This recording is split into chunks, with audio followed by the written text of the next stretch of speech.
हिमाचल निर्माता डॉक्टर यशवंत सिंह परमार के योगदान को कभी भुलाया नहीं जा सकता है और लंबे वक्त बाद जो है उनका फिर नाम हिमाचल प्रदेश की विधानसभा में गूंजा है और उनके लिए जो है भारत रत्न की मांग उठी है। हमारे साथ विधायक है नाहन के अजय सोलंकी जी। सर, आपका स्वागत है समाचार फर्स्ट में। सर, किस तरह का ये संकल्प है और ये ख्याल कहाँ से आया? देखिए, मेरी अंतरात्मा ने आवाज़ दी और मुझे सौभाग्य प्राप्त हुआ है कि मैं उस महान शख्सियत के सम्मान के लिए प्रस्ताव सदन में लेकर आऊँ। और आज हमने नियम 101 के तहत जो है ये प्रस्ताव सदन में रखा है, उस पर चर्चा जारी है। और इसमें डॉक्टर परमार एक विचार थे, एक सोच थे, जिनकी बदौलत आज हिमाचल प्रदेश तरक्की की राह पर आगे बढ़ा है। और आज जो आर्थिक रूप में भी हमारा ग्रामीण क्षेत्र जहाँ प्रॉस्पेरिटी आई है, उसमें महत्वपूर्ण योगदान जो है डॉक्टर परमार का है। डॉक्टर परमार हमेशा ही हिमाचल के लोगों को आत्मनिर्भरता की ओर प्रेरित करते थे, चाहे वो बागवानी के क्षेत्र में, चाहे वो वानिकी के क्षेत्र में, चाहे वो दुग्ध क्रांति जो आई तो उसके क्षेत्र में। हमें खुशी है आज वर्तमान मुख्यमंत्री भी आज उनके जीवन से प्रेरणा लेके ग्रामीण अर्थव्यवस्था को सुदृढ़ करने में ऐतिहासिक निर्णय ले चुके हैं। और इसमें कोई दो राय नहीं है, अगर हम अपनी ग्रामीण अर्थव्यवस्था को मजबूत करेंगे तो देश बुलंदियों तक, प्रदेश हमारा बुलंदियों तक पहुंचेगा। उनके डॉक्टर परमार ने हिमाचल के निर्माण में तो महत्वपूर्ण योगदान दिया है, लेकिन हिमाचल प्रदेश के किसानों और बागवानों और हिमाचल प्रदेश के सभी नागरिकों के अधिकारों के संरक्षण में भी महत्वपूर्ण निर्णय लिए। चाहे वो धारा 118 था, चाहे वो भूमि सुधार कानून था। भूमि सुधार कानून हिंदुस्तान में सबसे पहले जो हिमाचल प्रदेश में लागू करके उन्होंने अपनी प्रतिबद्धता दिखाई है। भूमिहीन लोगों को भूमि का मालिक बनाया।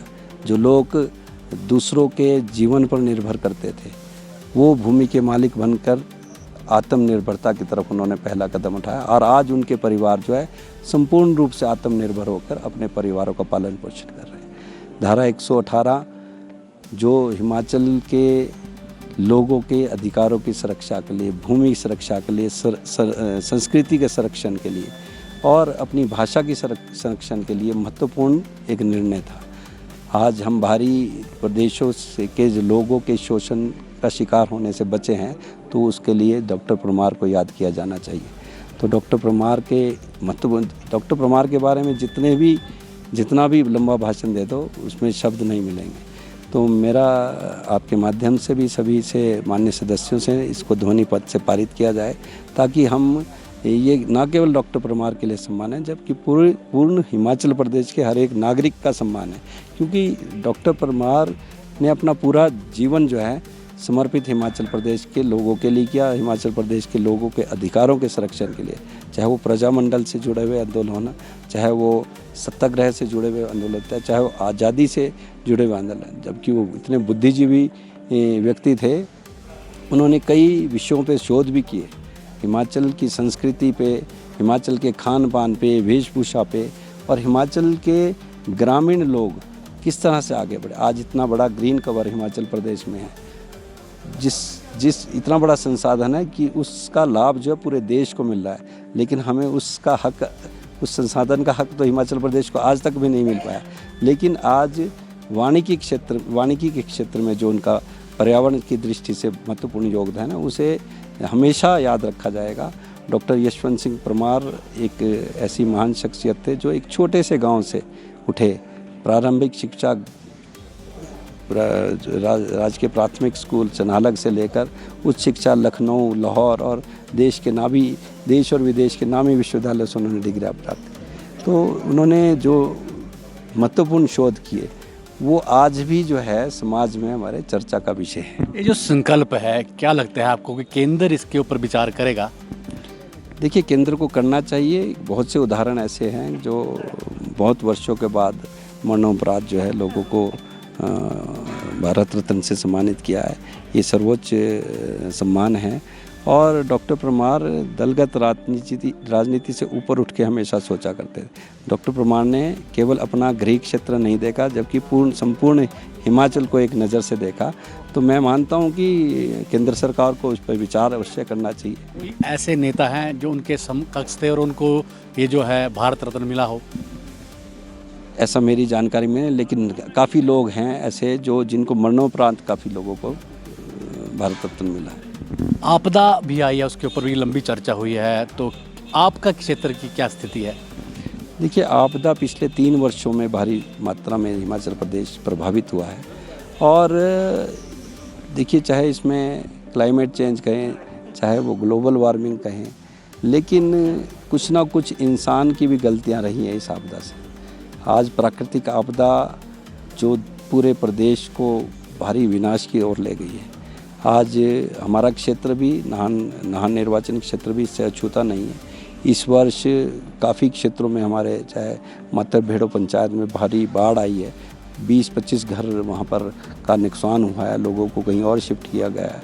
चाहे मिस्सर वाला पंचायत है, चाहे सैन वाला पंचायत है, चाहे ये बर्मा पापड़ी त्रिलोकपुर क्षेत्र है, काफ़ी ज़्यादा जो भारी बरसात में है। और इस पे अभी आपदा पे चर्चा भी जारी है। उसमें कल शुक्रवार को मुख्यमंत्री जी अपना जवाब देंगे। और मैं मानता हूँ आपदा में कोई राजनीति नहीं करनी चाहिए। आपदा में जितने हमारे संसाधन हैं, हम केंद्र सरकार के भी आपके माध्यम से आह्वान करते हैं कि इस कठिन घड़ी में जो है हिमाचल प्रदेश को साथ सौतेला व्यवहार ना करके हिमाचल प्रदेश के लोगों को उत्थान करने के लिए जो है धनराशि उपलब्ध कराए। विपक्ष कह रहा है कि केंद्र तो पैसा दे रहा है, लेकिन जिस मद में जो खर्च होना चाहिए उस मद के अलावा वो दूसरे मदों में खर्च किया जा रहा है। देखिए, विपक्ष तो केवल राजनीतिक भाषण दे रहा है। विपक्ष को आपदा से कोई लेना देना नहीं है। आज भी जो भारतीय जनता पार्टी के कुछ नेता इसलिए आपदा में बयान दे रहे हैं क्योंकि उनका अपना क्षेत्र भी इसमें आया। और इसमें चाहे वो किसी भी की क्षेत्र में आपदा है, आपदा तो आपदा है।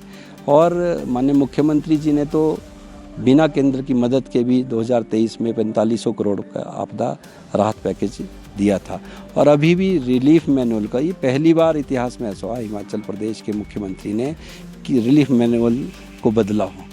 और जो पहले इस पे रिलीफ मिलता था उसमें कुछ महीने होता था, आज कम से कम उनके जख्मों पे मरहम लगाने का प्रयास हमारी सरकार ने किया है। और हमारी प्रयास वचनबद्ध है कि आपदा में उजड़ा हुआ एक एक घर को पुनरुत्थान के लिए जो है हमारी सरकार वचनबद्ध है। बिल्कुल, तो आपदा में उजड़े एक एक घर को जो है पुनरुत्थान किया जाएगा, ये कहना है अजय सोलंकी का। और उन्होंने डॉक्टर परमार को भी भारत रत्न देने की पुरजोर मांग यहाँ से की है। सर, आपने समाचार फर्स्ट से बातचीत की, आपका बहुत बहुत धन्यवाद। Thank you sir.